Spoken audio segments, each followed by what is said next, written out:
County Sheriff David Clark, who joined us yesterday in the wake of the tragedy in Dallas, to talk about some of the commentary that's now being talked about this morning. Sheriff, welcome back to the show. Now, we're going to get your comments. I asked you yesterday about the Reverend Jesse Jackson and some of the comments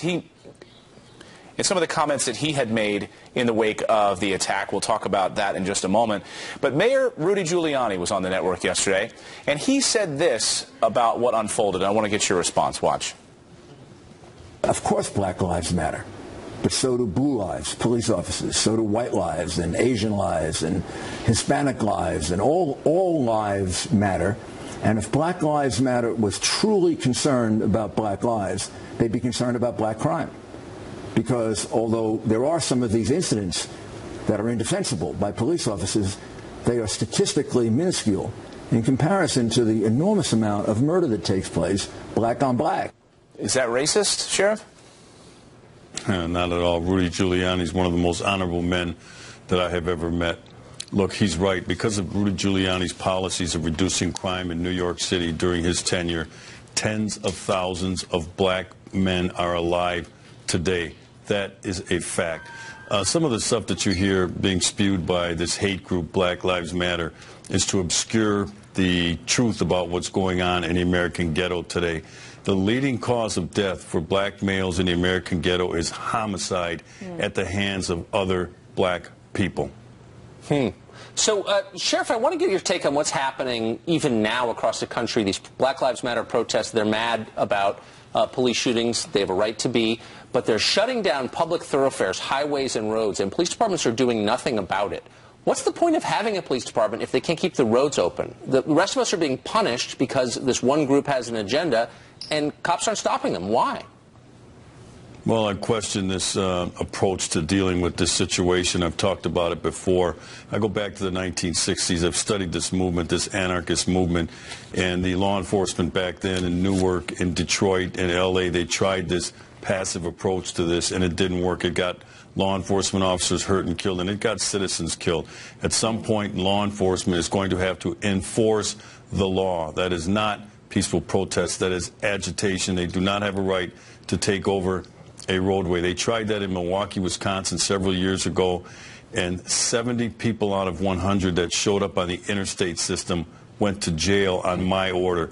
I don't like that approach, but I don't run the situation in those cities. But people have, other people have rights too. People have a right to that public access way to take, use as a roadway with their vehicle to get to and fro. They also have rights too that are being impeded upon. And that's why I said right now the rights are in conflict, but the police are there to enforce the law. The roadway is not made for pedestrian traffic. It's like our sidewalks are not made for vehicular traffic.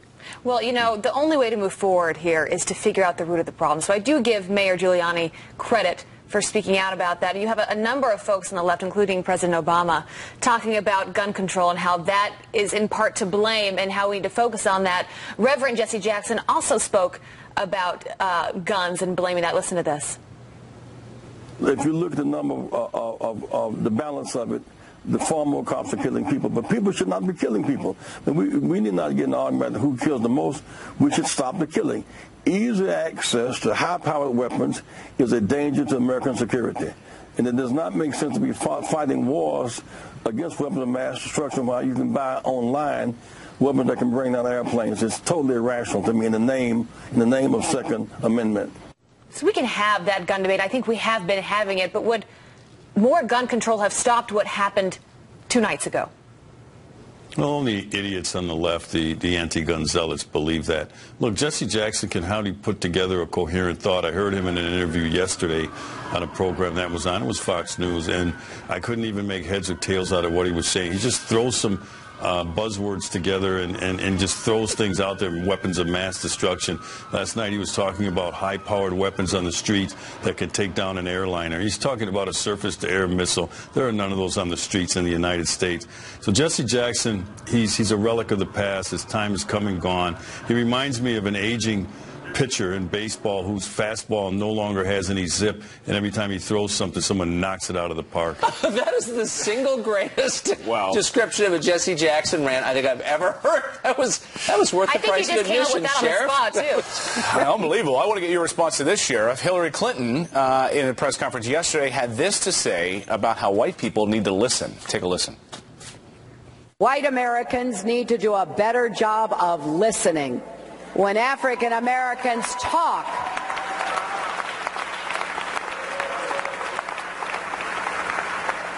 about the seen and unseen barriers you face every day.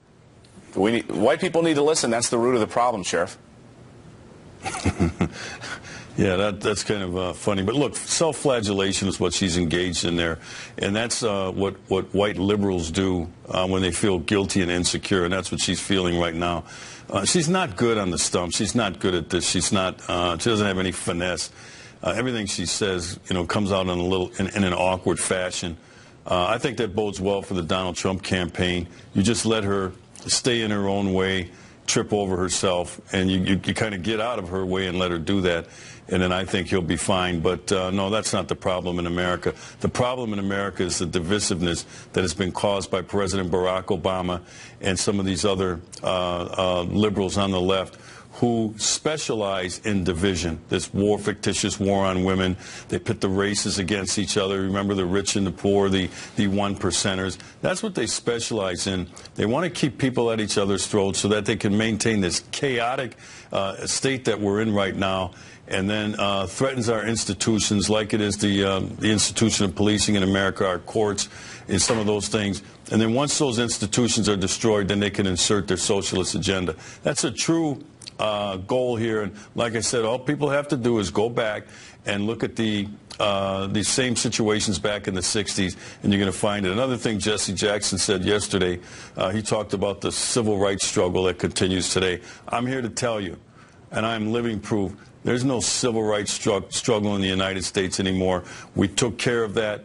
There are some instances that pop up from time to time, and I'll tell you what, we have things in place that will shut that sort of stuff down. What he's talking about is when blacks were denied the right to vote. Blacks are not denied the right to vote. When blacks couldn't sit at a counter in a white restaurant, you had your coloreds only and whites only. That was the civil rights struggle that no longer exists in the United States.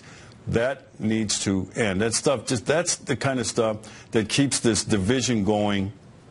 And once white people acknowledge that and start pushing back against that, that's when I think we'll all be better off. But right now, everybody's walking around on eggshells. They're afraid to say anything about this hate group, Black Lives Matter. They're afraid to say anything about support for police in a public manner, a public way, I should say. And until that starts to happen, I'm talking about pushback. Right. Then, we'll be a lot better off as a country. Sheriff David Clark, that was a bracing 8 minutes with